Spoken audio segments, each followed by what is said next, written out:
Demonstrators for this afternoon. So before we start our topic, we have a brief game called 4 Picks 1 Word, and for the instruction, you will have to you should get you will have to guess what the pictures are represented, and don't answer in chorus, just raise your hands and we will choose. But don't raise your hands if the shop. Busok? Uy, pukulong na?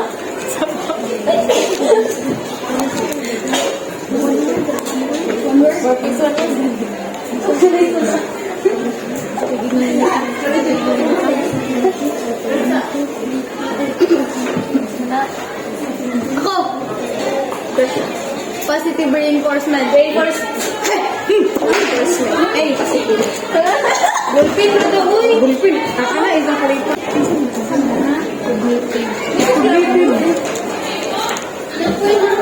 Cognitive. Cognitive. Okay, ako may wala yung cognitive. Cognitive. Psychology. Cognitive. Ay, okay na wala yung Otherwise. Ingon na. Cognitive. Nah, you're whispering. Uy, you didn't raise your hands, ate. Dapat marami po ni Mugoy.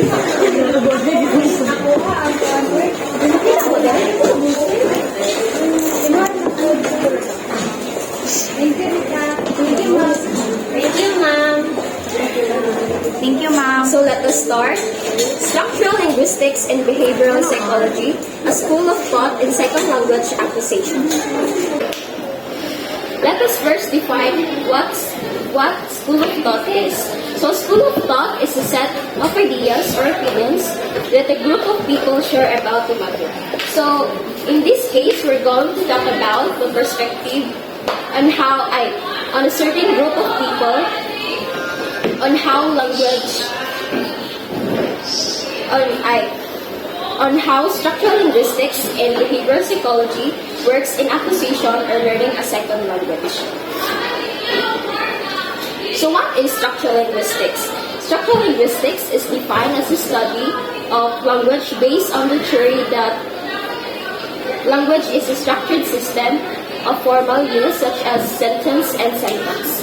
It involves collecting a corpus of occurrences and then attempting to classify all the elements of the corpus at their different levels: the phonemics, morphemes, lexical categories, noun phrases, verb phrases, and sentence types.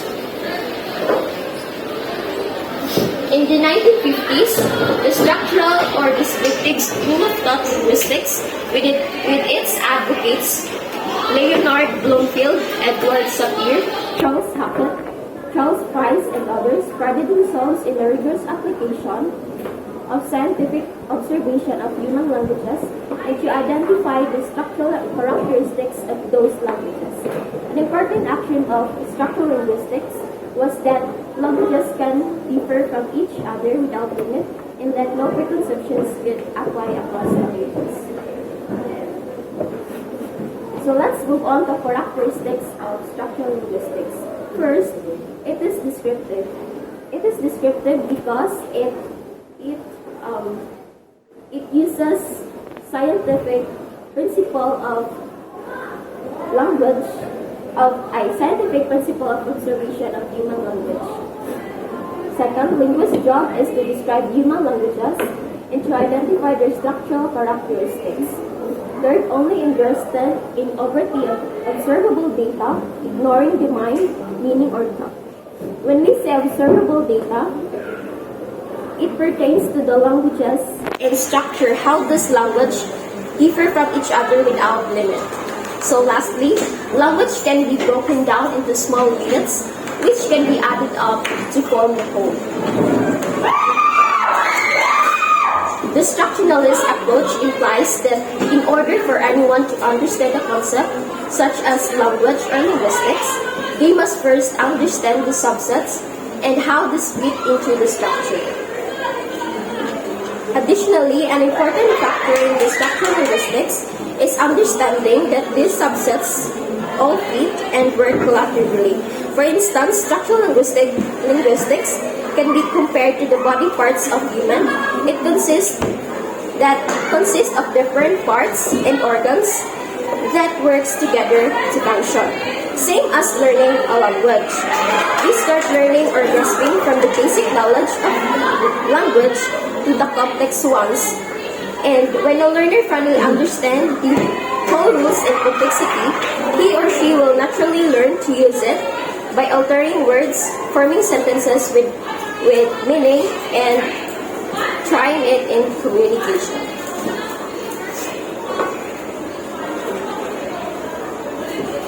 Next is behavioral psychology. So what is behavioral psychology? Behavioral psychology or behaviorism is a theory suggesting that environment shapes human behavior.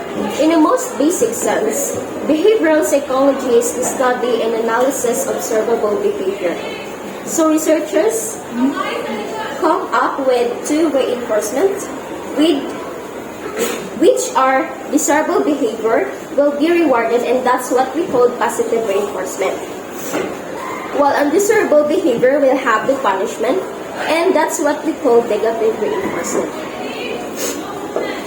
The behaviorist D.F. Skinner proposed this theory as an explanation for language acquisition in humans. Skinner suggested that a child imitates the languages of its parents or carers. Successful occurrences are therefore reinforced, while unsuccessful ones are forgotten. The behavioral psychology and second language acquisition trains or teach person or student a language with different methods like controlled behavior, providing specific stimuli, and in result, getting positive or negative response.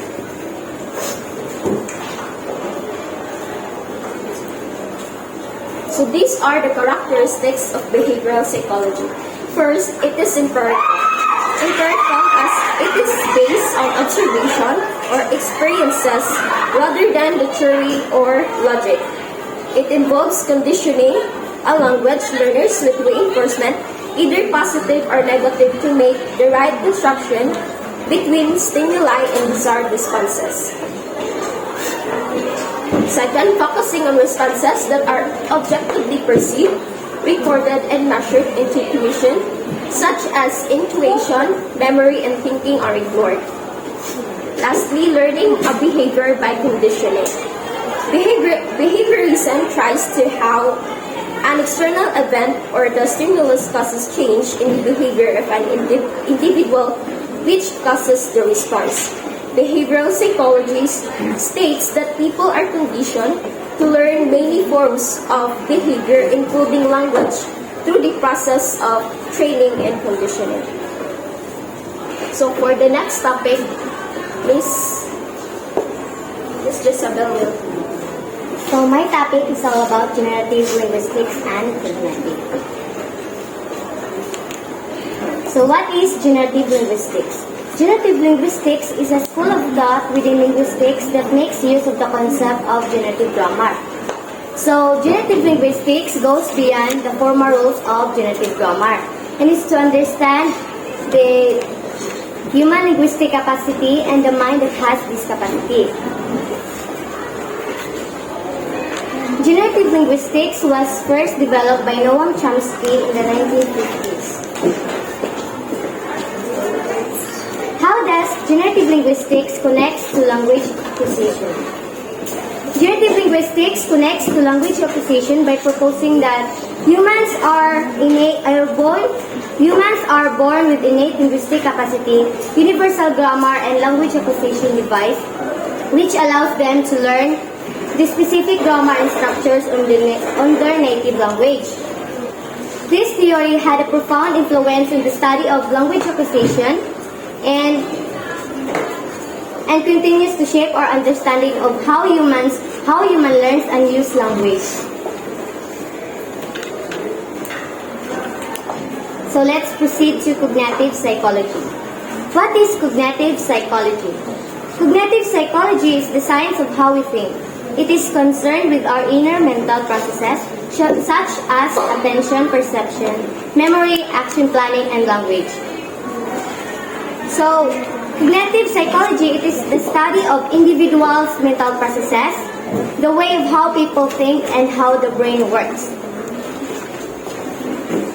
Cognitive psychology was first developed by Jean Piaget in the 1930s.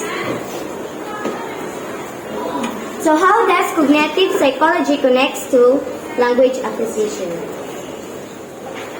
Cognitive psychology of language is how cognitive psychology connects to language acquisition is based on the aspect that a child develops language as he or she develops intellect. It focuses on the innate aspects of the brain that allows children to formulate verbal processes.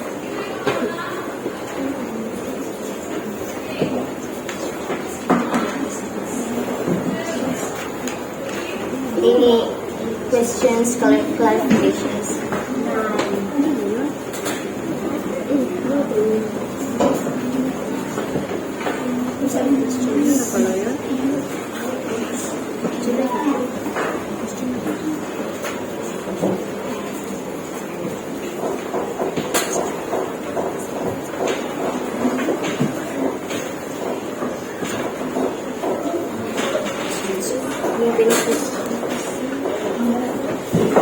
I have a question for Miss Nicolay. How does a structural approach or structural linguistic connects to the language acquisition?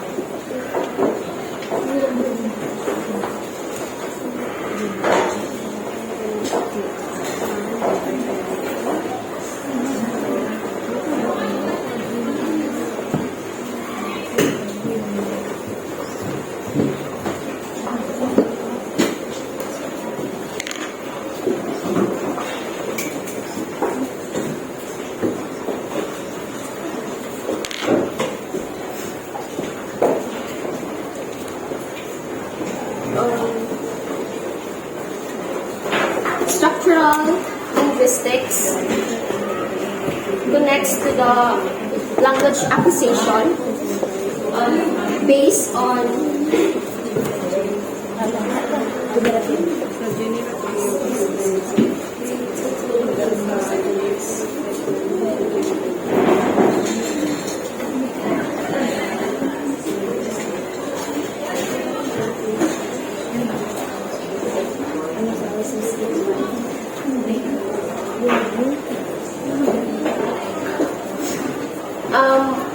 structural linguistics connects to the language acquisition based on how we acquire knowledge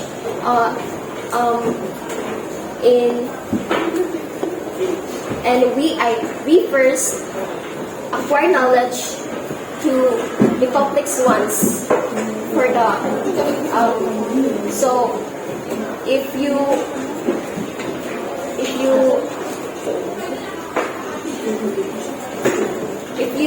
finally understand the rules or the complexity, we will naturally learn to use it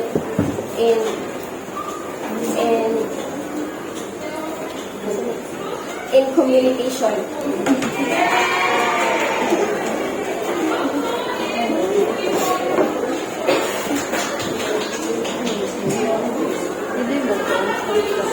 Is there any questions?